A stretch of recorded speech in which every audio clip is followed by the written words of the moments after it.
Hola, mi nombre es Mayra Calderón y les traigo las principales noticias del día. Esto es La Voz del 21. La Fiscalía demanda anular candidatura de Antauro Humala y cerrar los locales del partido que lo está lanzando.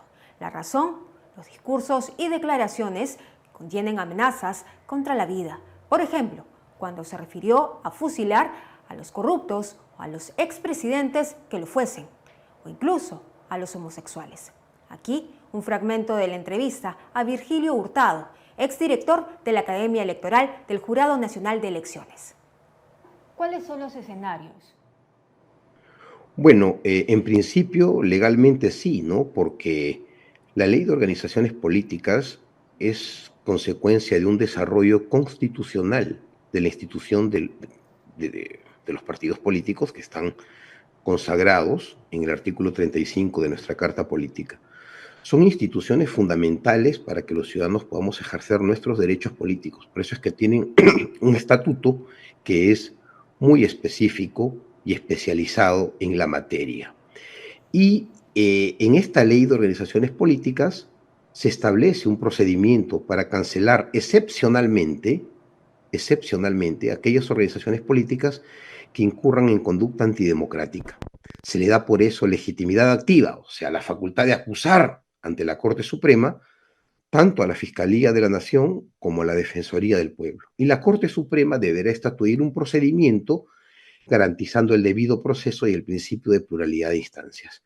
Que puede prosperar va a depender de cómo haya sido formulada el pedido de la Fiscalía ante la Corte Suprema.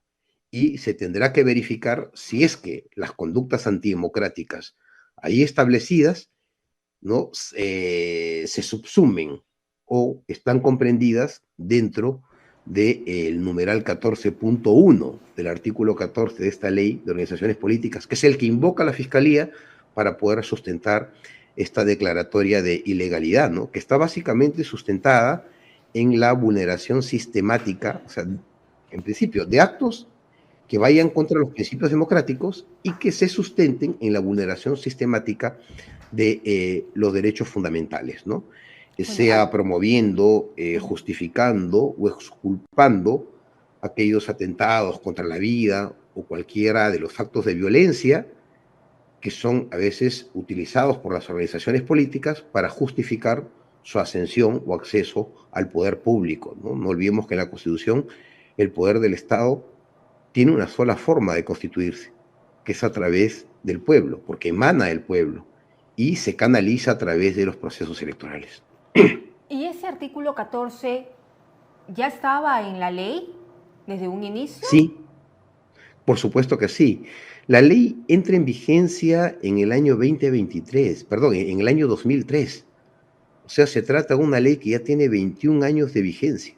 Pero Y que esa nunca ha sido cláusula utilizada. nunca, es la primera vez que esa cláusula se activa. Se activa por este pedido, ¿no? Que ha hecho la Fiscalía de la Nación. 23 años, o sea, 23 años de vigencia de la norma y solamente ha existido un pedido, pero un pedido que esperemos que esté bien sustentado, ¿no? Aquí en el comunicado dice la cancelación de la inscripción de la referida organización política del registro de organizaciones políticas y cualquier otro registro. Bien, si usted quiere ver la entrevista completa puede ingresar a Perú21.p o a Perú21 Televisión. Ahora nos vamos con Venezuela. Sigue preocupando. En sesión de la OEA, los países miembros no pudieron resolver en un documento la solicitud de mayor transparencia en las elecciones. Sin embargo, el canciller peruano González Olechea tuvo una posición destacable en defensa de la democracia. Lo mejor de la entrevista a Hugo de Sela, embajador peruano. Haya vuelto a su posición tradicional de defender a la democracia en la región. Esa es una línea de conducta que la diplomacia peruana viene siguiendo desde hace mucho tiempo. Recordemos que fue una iniciativa peruana, la de la creación de la Carta Democrática Interamericana, e incluso desde antes el Perú ha tenido posiciones decididas en favor de la democracia, así que felizmente se ha corregido el tremendo error de alejarnos de esas posiciones que había adoptado el gobierno anterior. La posición del Perú es la correcta. la posición del Perú es la correcta sin duda alguna. Hay que defender la democracia en la región. El defensor del pueblo, José Gutiérrez, ha salido a decir que la posición del canciller peruano ha sido imprudente y le pide mesura. Además de esta situación, bueno, ¿es posible mostrarse tibio frente a una situación así? Mire usted, yo creo que no hay que detenerse en ese tipo de cosas, puesto que la situación es bastante grave. Lo de la OEA ayer es un reflejo de algo que está ocurriendo en la región, que es el hecho de que se ha destruido el consenso que existió en 2001, cuando todos los países de la región, quiero decir, estuvieron en disposición de defender la Carta Democrática. Hoy en día eso ya no es así. Lo que se vio ayer en la OEA es que hay un grupo de países más o menos grande que prefiere priorizar otros criterios antes que la defensa de la democracia. Y hablando de esos países, el Consejo Permanente, debido a la postura de las naciones como, por ejemplo, Brasil y Colombia, no emitió la resolución donde se le pide mayor transparencia a Venezuela. ¿Qué opina de este accionar de algunas naciones? Mire usted, yo opino lo siguiente. Lo que ha ocurrido en Venezuela es que en realidad no se ha cumplido con las propias normas que existen en ese país. El poder electoral venezolano tenía la obligación de organizar el proceso electoral, lo cual implica hacer lo necesario para que las mesas electorales se abran, para que los ciudadanos vayan y voten, y sobre todo para que ese voto quede registrado en actas que tienen la obligación de hacerlas públicas. Eso simplemente no ha ocurrido y por lo tanto hay una violación por el Consejo Electoral venezolano de las propias leyes vigentes en ese país. En consecuencia, ese no es un proceder democrático y por lo tanto hay que denunciarlo y estar en contra de eso. Por otro lado, Estados Unidos sí. Bien amigos, la entrevista también, si usted la quiere ver completa, puede ingresar a Perú21.pe o a Perú21 Televisión en el momento que usted desee. A continuación, le vamos a presentar la primera edición de Ciudad de Cuentos. Marcelo Graña entrevistó a Giacomo Roncagliolo sobre Lima y su nueva novela, El fantástico sueño de aniquilar esto. Veamos.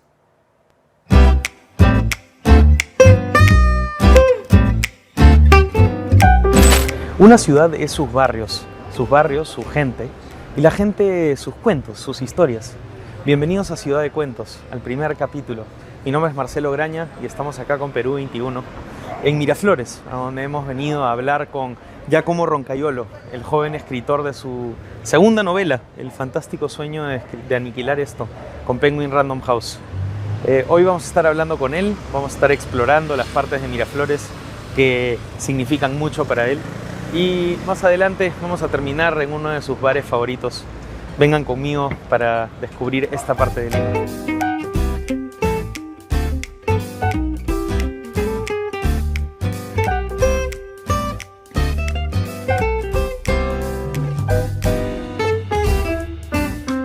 Bueno, Giacomo, bienvenido al programa Ciudad de Cuentos.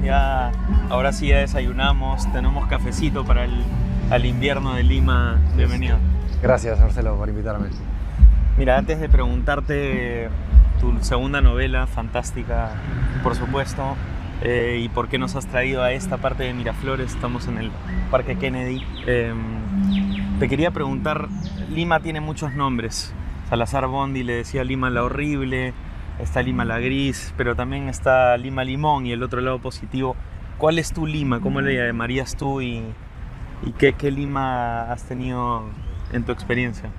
Sí, bueno, para mí Lima fue todo, porque es la ciudad de la cual no me moví durante un poco más de 30 años, ¿no? O sea, como que hice toda mi vida acá, estudié, tuve amigos, quise distintas casas familiares, entonces como también reducirlo eso a un solo adjetivo como me parecería insuficiente y no sé si vale la pena, no es mi forma de mirar las cosas, ¿no? Como que siento que es a veces ponerle el adjetivo a al sustantivo es una estrategia como muy de marketing que funciona, ¿no? Para llamar la atención, y todos nos acordamos de Lima lo horrible por eso, o Lima panza de burro, ¿no? Pero no sé, mi personalidad no lo lleva por ese lado. Para mí como Lima es demasiadas cosas como para reducirlo, ¿no?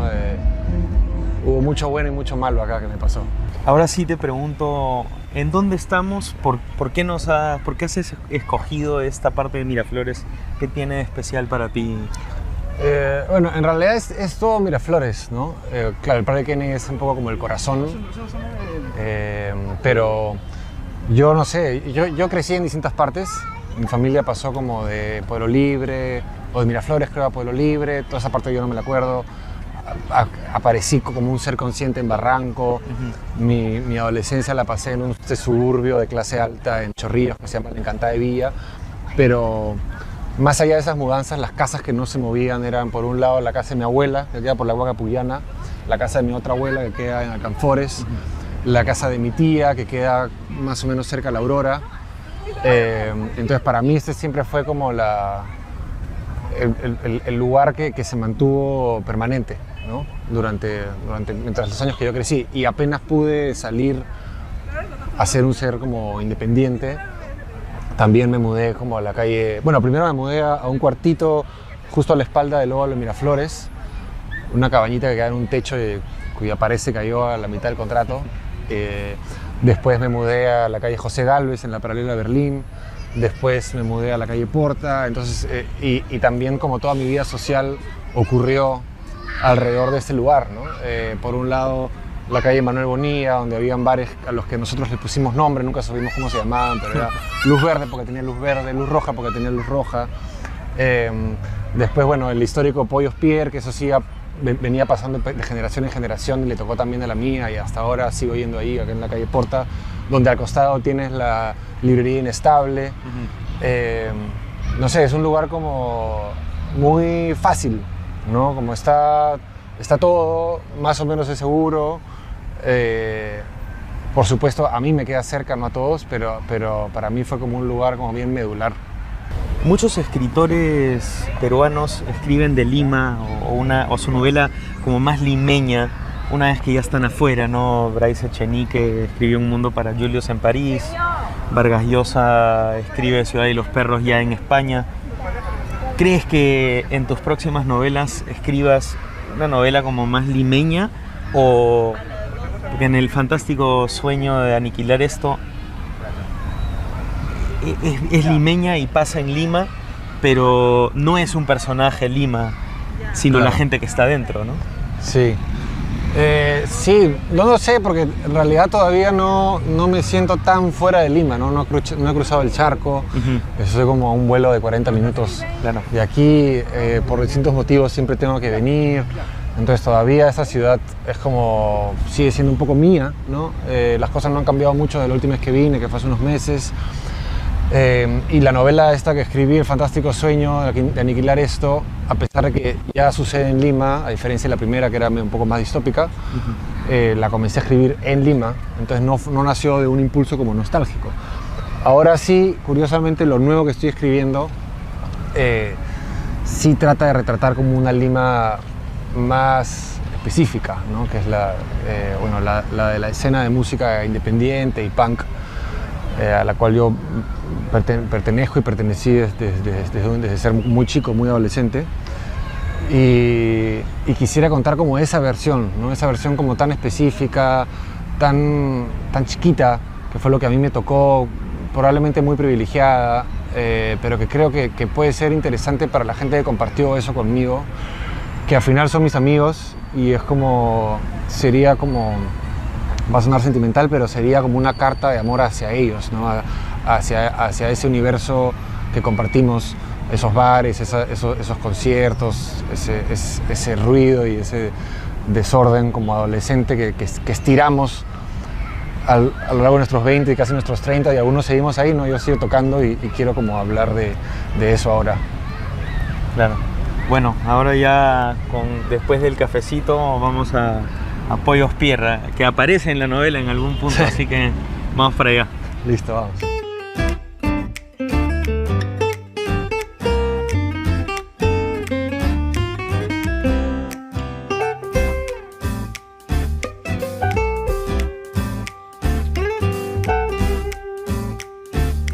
Bueno, ya como salud. Salud. Ahora sí en Pollo Pierre, que es un lugar especial para ti, creo yo, salió en la novela, una partecita.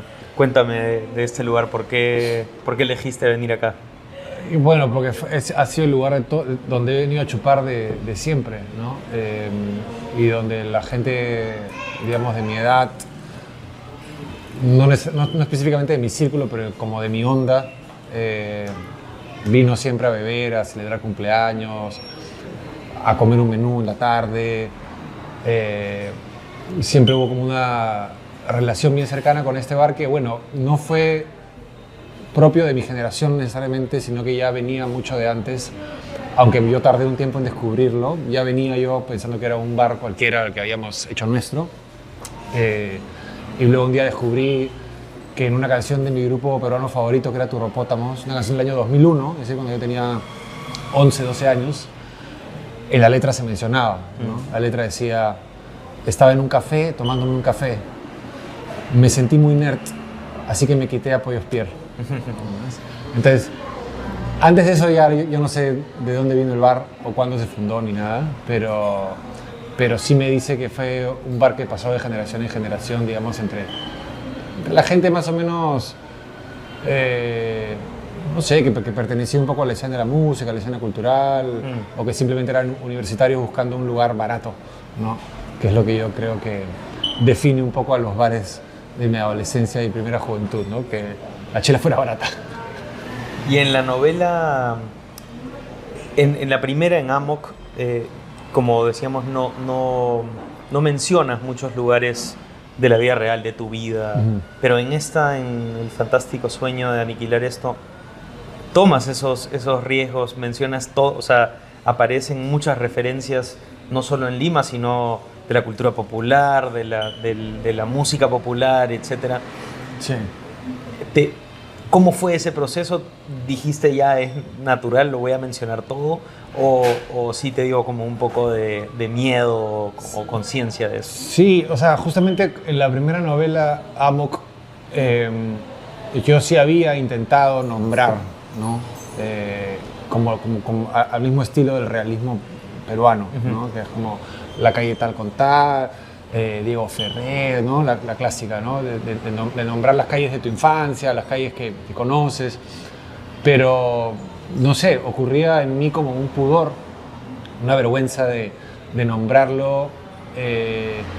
Se sentía como artificial, se sentía, no sé, como que no le estaba haciendo justicia a lo que estaba nombrando. Entonces hice toda esa estrategia que surgió un poco naturalmente de no nombrar absolutamente nada, ¿no?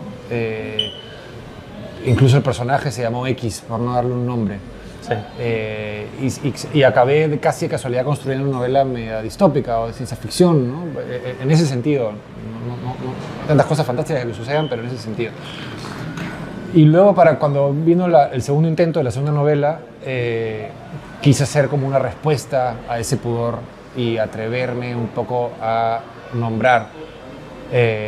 Atreverme lo digo porque también cuando nombras revelas, ¿no? Quién eres y cuáles son tus referencias, y eso a mí me causaba cierta incomodidad, cierta incertidumbre de también poder aprender a reconocer quién soy y de dónde vengo, y cuáles son mis calles, ¿no?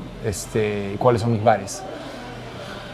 Pero ya, me lancé y espero que haya funcionado, que nadie sienta cringe por cómo lo nombro o cómo me refiero a él, o que en todo caso, si quieren decir, bueno, esa no es mi versión de esa calle y no es mi versión de ese bar, bueno, bienvenidos a hacer la suya, ¿no? No da nada de cringe, está muy, muy bien realizada, a mí me encantó, la disfruté mucho. Es tu segunda novela, pero es mi primer episodio, entonces gracias por ser el primero también. No, y bueno, pensando en primeras veces, creo que era Ruiz Zafón que decía que un escritor nunca se olvida la primera vez que te pagan por tu escritura, que le dan valor a lo que escribes. ¿Te acuerdas cuál fue la primera vez? ¿Fue con Amok o habías publicado algún cuento o alguna... algo por el estilo que te... Había pertenecido a un fanzine que se llamaba Morfina en el año 2011, 2012, por ahí. Pero claro, era algo autoeditado donde lo que yo quisiera que se publique, se publicaba, ¿no? Más allá de... O sea, digamos, éramos un grupo de amigos y nadie iba a censurar a nadie ni decirle que lo que hacía no era suficiente, ¿no? Entonces, básicamente se publicaba. Pero sí, con Amok, o sea, la primera novela para mí siempre fue más que el esfuerzo de decir algo, porque no sabía muy bien ni qué quería decir. Y ahora, hasta ahora tampoco no lo sé, ¿no? Pero más que eso era, quiero hacer algo que alguien pueda decir que esto sí es una novela. O sea, quiero lograr una novela. Nada más. Eso es lo único. O sea, quiero superar tal cantidad de páginas. Quiero tener una historia coherente. Quiero tener un estilo que cuando alguien abre el libro diga, ya, esto lo escribió alguien que escribe y no un chico que está aprendiendo a escribir, ¿no? Todos esos eran los retos y los objetivos. Y en el camino, claro, encontré la forma de lograrlo, ¿no? Un poco negociando con mis propias debilidades, insuficiencias, ¿no? Es una novela, por ejemplo, de frases muy cortas. Es una novela, claro, como te comentaba, donde no nombro nada, de mucho diálogo. O sea, todo lo que se me hizo fácil lo hice y todo lo que se me hizo difícil lo fui dejando para quizás más adelante cuando pueda dominar otro tipo de herramientas, ¿no? Pero el objetivo fue ese, ok, hagamos una novela y que lo sea. Bueno, esta segunda definitivamente lo es. Yo creo que se nota la madurez en cómo escribes y hay una voz muy particular de Jaime. Y mencionas que tu primer personaje se llamaba X, este se llama Jaime, el protagonista. Y yo sé que los escritores hay una obsesión con los nombres, ¿no? Desde el título, los subtítulos, hasta también los nombres de los personajes. Tienes un personaje que se llama Berenice y dice, qué loco el nombre, ¿no? Adentro de la historia. Y te quería preguntar, ¿por qué Jaime, Paula, Lucía? ¿Era algo como solamente querías hacerlo genérico? No genérico, sino como que puede ser cualquiera, o había algo detrás de los nombres. O sea, varias cosas. Por un lado, claro, que fuera un nombre que tuviera sentido en su contexto, ¿no? O sea, que fue algo que, por ejemplo, no hice en la primera novela, justamente como no había contexto. También traté de encontrar nombres que funcionaran como en distintos contextos. Mona, por ejemplo, ¿no? Como medio agringado, pero también medio latino. Claro. En este caso era una novela limeña y quería que los nombres fueran un poco castizos. Pero, y más allá de eso, simplemente hay como una cosa sonora, ¿no? Que en realidad no sé si tiene como una base tan objetiva. Uno podría decir como la fonética, las consonantes fuertes y las que son más suaves. Por ejemplo, Paula a mí me parece como un nombre muy redondo. Jaime me parece un nombre como más raspado, ¿no? Pero yo creo que más, o sea, aunque lo puedas como explicar a través de eso, en realidad tiene que ver con la propia experiencia que uno tiene con ese nombre, ¿no? Y lo que ese nombre le suscita, las emociones. Entonces, un poco ahí fui plasmando los nombres y también ya a un nivel de detalle más adelante, cambiando muchos nombres porque, como hay varios personajes, no quería que se confundieran, ¿no? Por ejemplo, en un momento había un Mateo y había un Martín. Y decía, ya, pero para como es un personaje que no aparece tanto, si aparece de nuevo, podrían pensar que es diferenciar, ¿no? Entonces cambié un Mateo por Sergio. Ahora Mateo y Sergio son justamente mis dos roommates, ¿no? Entonces primero leí el nombre de un roommate, el roommate de la novela, y cuando me di cuenta que se parecía mucho a Martín, lo cambié por Sergio, que era mi otro roommate, que ahí sí se diferenciaba Sergio Martín, no había ninguna confusión. Entonces, distintos elementos que hacen que uno... Pero no es tan importante tampoco, creo. Sí me gusta el nombre Jaime, creo que es un buen nombre para un protagonista. Y me gusta el nombre Paula para la chica, para el amor del protagonista. Y estaba pensando, para esta novela, ¿cómo fue? Bueno, primero, antes que nada, creo que nos hemos pasado una parte importante que es, ¿cómo dirías tú de qué se trata? Si lo podrías reducir en una oración o un par de oraciones cortas. Bueno, de alguna forma es un clásico thriller en el que una mujer, en este caso una adolescente, desaparece y hay que buscarla, ¿no? Eso es como lo podría ser la serie Twin Peaks de David Lynch y tantas otras películas en las que la desaparición de una mujer se usa como un MacGuffin, ¿no? que hace avanzar la trama. Ahora, no quería tampoco quedarme solamente en eso, ¿no? Entonces, de alguna forma ese es el disparador del inicio de la novela. Y por supuesto no quiero contar mucho de qué trata porque al ser un thriller tiene muchos giros y muchos datos escondidos y una dosificación de información que es interesante experimentarla más que te la cuenten.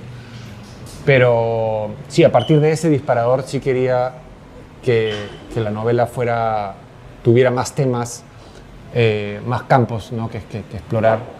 Entonces bebe mucho de la ciencia ficción cyberpunk, por ejemplo, ¿no? y la relación con las nuevas tecnologías, que algunas ya no son tan nuevas, pero una reflexión como ya más que thriller, como simplemente naturalista casi, pero del siglo XXI, ¿no? de qué significa ser una persona que crece metida en Internet.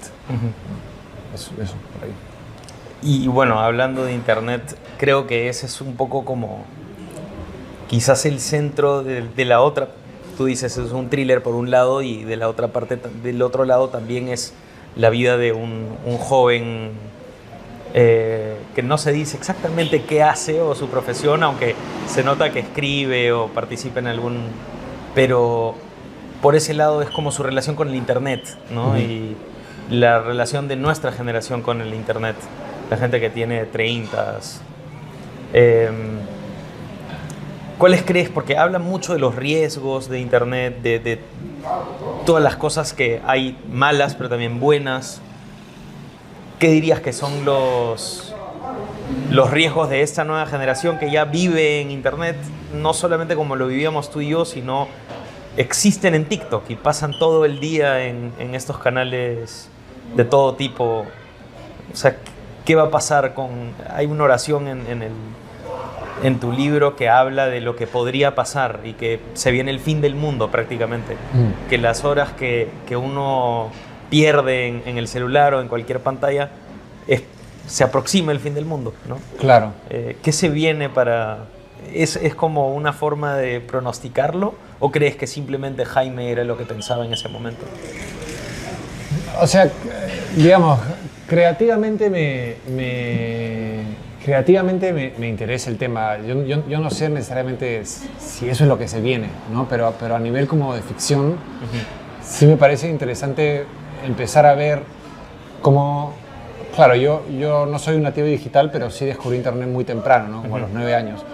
Pero esos 9 años iniciales sin Internet sí me permitieron como entender que hay una diferencia entre el afuera y el adentro de Internet, ¿no? Y había una frontera como muy clara y habían tiempos muy restringidos. Ni siquiera existía todavía la tarifa plana. Entonces tú te metías a Internet 1 hora al día y luego se cerraba el Internet, ¿no? Y poco a poco esa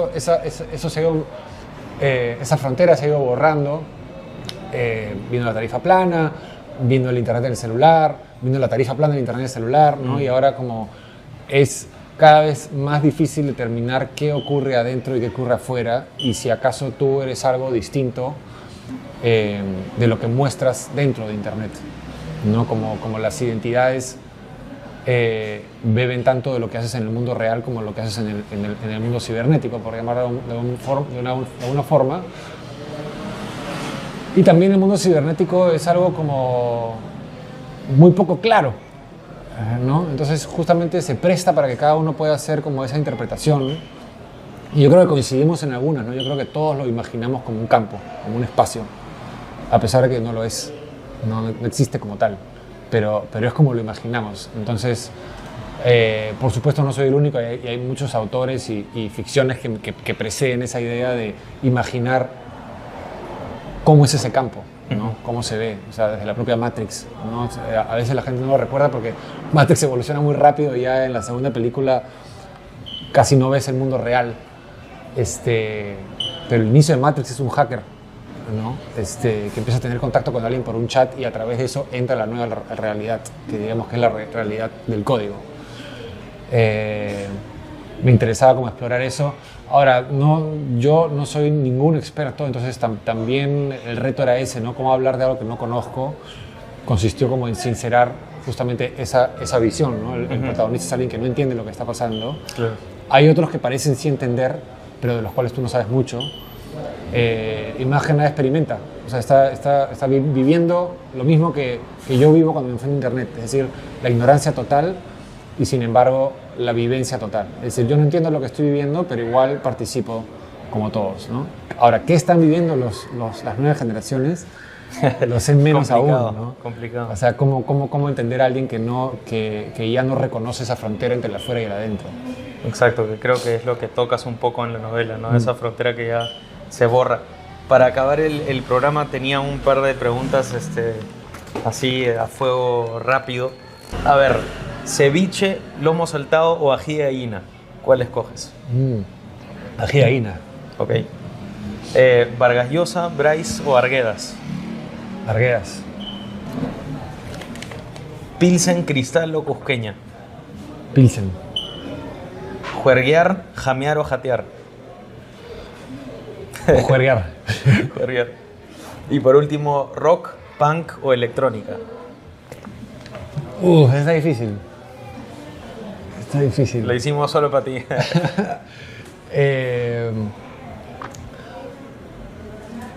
Ya. ¿Puedo elegir dos? Elige. Rock y electrónica. Ya. Rock y electrónica, sí. Pensé que podrías decir punk en una de esas. O sea, es que el punk está un poco incluido dentro del rock, pero ya no es... Fue muy importante en una época. Fue muy importante. Ahora sí. como soy digamos, me gusta más cosas. Antes solamente me gustaba eso. Claro. No escuchaba nada más, pero ahora sí me gusta mucho el rock en general y lo veo muy conectado a la electrónica. Y cuando digo electrónica, quizás quienes sí son fanáticos de electrónica dirán que, porque claro, yo no soy alguien que escucha sets de electrónica, ni que va a raves, ni eso, pero me gusta la música electrónica como canción, ¿no?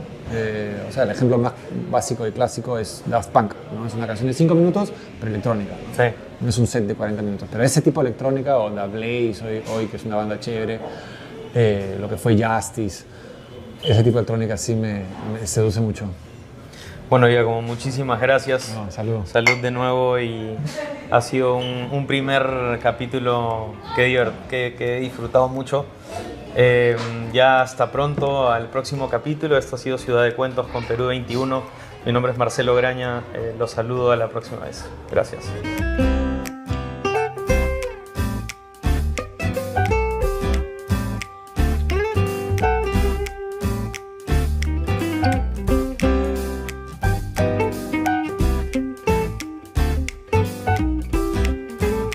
Por supuesto, esta primera edición de Ciudad de Cuentos también la puede encontrar en Perú21.pe y en Perú 21 Televisión.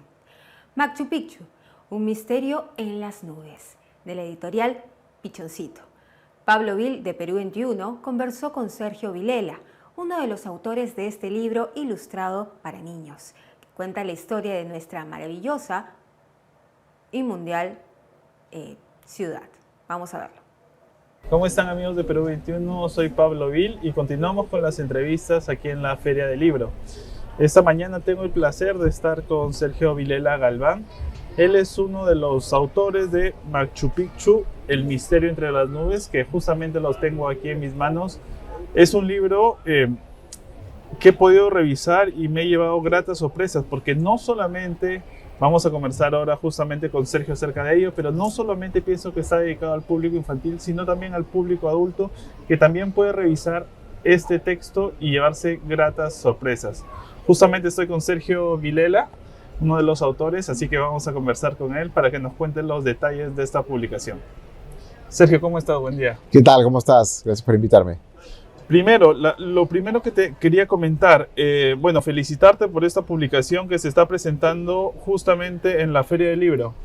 Sí, lanzamos el libro aquí en la feria con un cuentacuentos a partir del libro, como muy inspirador en la historia, alrededor de la historia. Y pues nada, lo que queríamos hacer era, o sea, el país de Machu Picchu, era cómo era posible que no tuviera una historia para niños que Claro. te contara todo lo que se sabe hoy por investigaciones de especialistas, tanto locales como internacionales, y todo lo que se ha ido descubriendo en los últimos años sobre Machu Picchu. Entonces, pero no queríamos hacerlo como si fuera una enciclopedia, sino queríamos que sea una historia. Entonces, hemos revestido toda esta información de una historia que te mantenga entretenido de principio a fin, ¿no? Porque es una aventura en realidad, es una aventura, la construcción es una aventura, cómo encuentran el sitio para construirla, ¿no? Y cómo van avanzando en ese proceso. ¿Cuándo nace el proyecto? Porque esto tiene una historia anterior, que es el último secreto de Machu Picchu. Efectivamente, nosotros con José Carlos llevamos muchos años interesados en Machu Picchu. Ajá. Nos dedicamos 4 años a investigar para hacer un libro para adultos con la historia pues con muchas historias alucinantes que hay alrededor de Machu Picchu, como por ejemplo una familia que reclama la propiedad, ¿no? Ese es un poco como lo que abre el caso en el libro de adultos, y a partir de ahí empezamos a investigar, empezamos a descubrir a ver si esto era realmente un disparate, era una cosa loca, era una cosa absurda, ¿no? O tenía asidero, y fuimos descubriendo que en realidad, si tú te pones a pensar, cuando llega Hiram Bingham a la zona, esa zona era una hacienda, era una propiedad privada, ¿no? Entonces ya ahí empieza a hacerte un poco de sentido y entender, claro, pues si era una propiedad privada, antes de que se supiera que estaba todo esto ahí, ¿no? De manera pública, pues empezamos ahí a jalar como el hilo de la madeja y nos encontramos con una historia alucinante, ¿no? Y justamente ese episodio que tú cuentas también se relata aquí en el libro. No se relata, no entramos al detalle sobre la familia, pero lo que contamos es que ese es otro gran mito, ¿no? Que pensamos que Machu Picchu se perdió entre la selva y nadie la conocía y entonces estaba perdida, ¿no? Y que tuvo que venir alguien de afuera para descubrirla, ¿no? Claro. Cosa que no es así, no es cierto, eso es un mito, porque siempre hubo gente que trabajaba en la tierra, agricultores que trabajaban en las tierras de la zona, porque eran muy útiles los andenes que habían dejado los incas, ¿no? Entonces, si bien toda la ciudadela estaba cubierta de árboles, maleza, siglos de vegetación, siempre se mantuvo gente por la zona, de agricultores que conocían que había por ahí restos incas, pero tan acostumbrados también a usar los acueductos de los que habían dejado los incas, tan acostumbrados a usar las terrazas, que tampoco pues tenían un afán arqueológico, ¿no? Por eso es que se mantuvo como se mantuvo. Cuando Bingham llega a Machu Picchu, la primera vez que lo llevan, ¿no? Porque lo llevan un poblador local, se encuentra con 3 familias que vivían en la ciudadela, que le invitan a tomar agua, que le dan unos camotes cocidos incluso, o sea que estaban totalmente instalados, y el hijo de ellos, uno de los hijos de un niño, es el que lo acompaña a Bingham, Pablito, sí, a que recorra la ciudadela, ¿no? Lo corto. Ya. Continuamos. No te preocupes.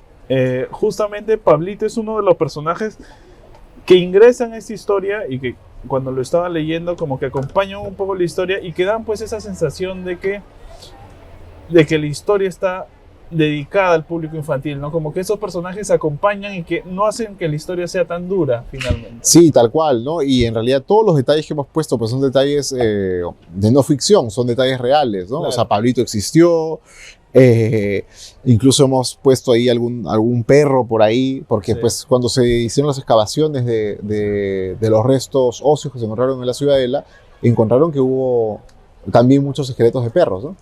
Entonces, todo lo que se cuenta aquí es información verídica arropada de un cuento, ¿no? De un relato que te mantenga conectado con la historia y que te ayude a descubrir pues todo lo que deberíamos saber sobre Machu Picchu y no sabíamos, ¿no? Sergio, casi al inicio de la presentación y también en el prólogo, tú mencionas la fascinación que crea pues a las personas, a los seres humanos, la primera vez que se paran frente a Machu Picchu. En tu caso, ¿tú recuerdas? Mencionas de que fue de niño.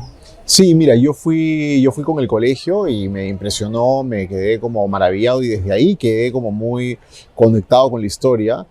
Y lo mismo me pasa, yo tengo hijos de edad de 10 y 11, Vicente y Vera, que pues me hacían muchas preguntas. Fuimos a Machu Picchu también, yo quería ver un poco cómo era su reacción, ¿no?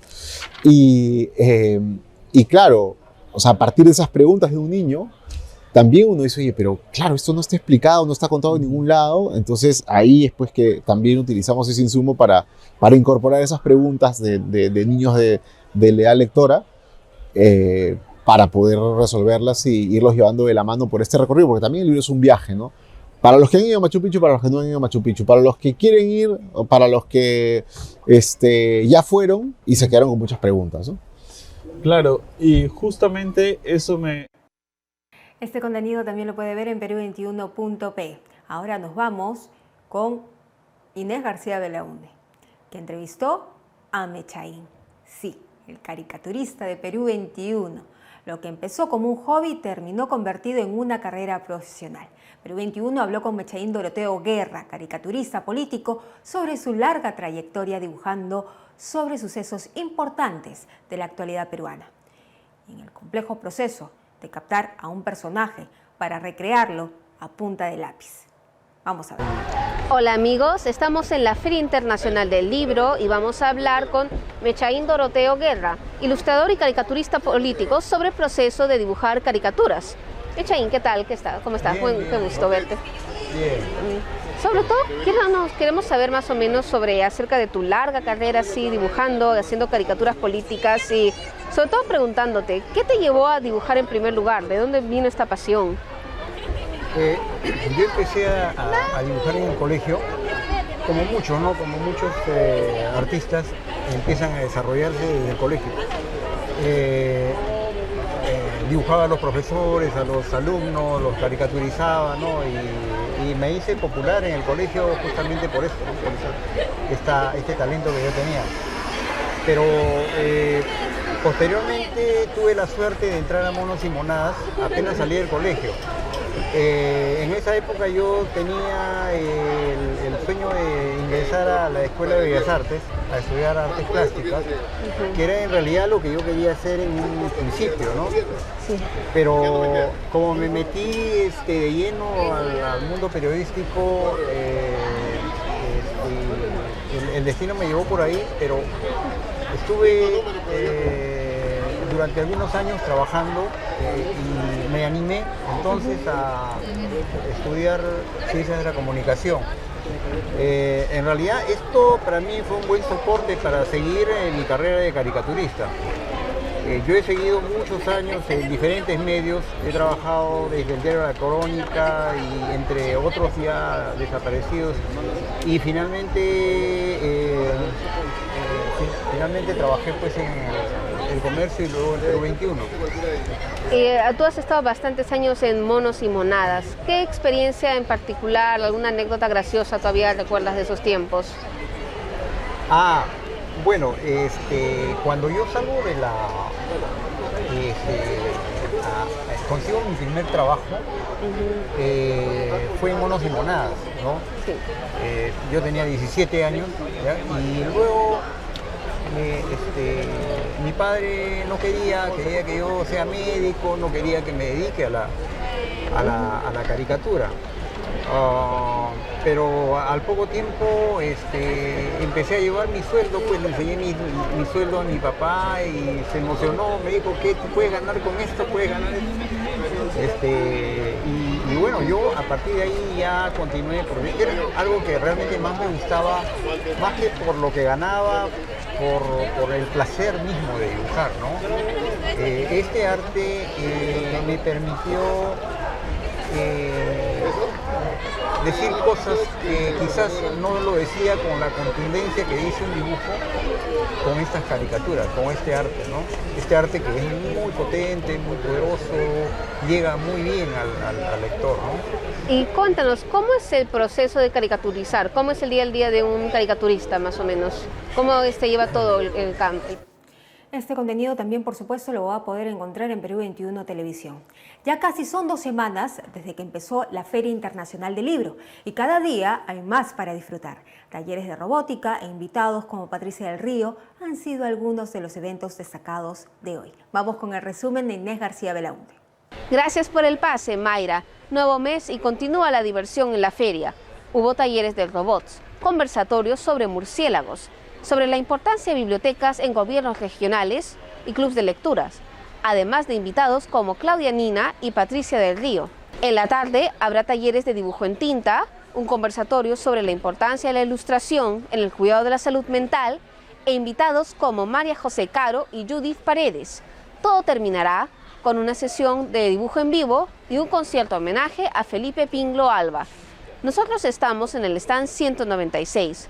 Junto a Pop Fiction hemos lanzado una nueva colección de novelas adaptadas a los cómics. El segundo tomo de la colección, Drácula Parte 2, ya está a la venta. Y en exclusiva, para todos los interesados en la feria, tenemos una nueva promoción. Si quieren ver de la colección de los cómics, habrá una promoción donde se podrá comprar un paquete de 5 de estos tomos a su elección por el precio de $79.90. Las únicas excepciones serán las 2 partes de Drácula, que mantendrán sus precios originales de $4.90 y $9.90 respectivamente. Y ahora nos vamos con Mundo. Nicolás Maduro vincula al líder del Tren de Aragua con las protestas por el fraude electoral. El siguiente video es de la agencia AFP. El Tren de Aragua, el Tren del Llano. Ayer dije, y no fue noticia, qué casualidad no fue noticia. Maduro de Vega, que tiene la información que el famoso Niño Guerrera está en el sur de Caracas dirigiendo las operaciones, ahorita se está moviendo, está tratando de ir para Colombia. Él estaba en Manizales, en Colombia. Les puedo dar más datos. Y lo mandaron de Manizales porque los gringos lo quebraron. Sacaron el decreto amenazándolo y declarándolo terrorista y le dijeron, vas a Venezuela, haces algo para que te salve. Al Niño Guerrero, que lo sacamos nosotros de Tocorón, a plomo. Bien, estas y otras noticias las puede ver en Perú 21 Televisión y en Perú21.pe. No se olvide que las entrevistas sobre política las puede ver completas también en nuestra página web. Nosotros regresamos mañana.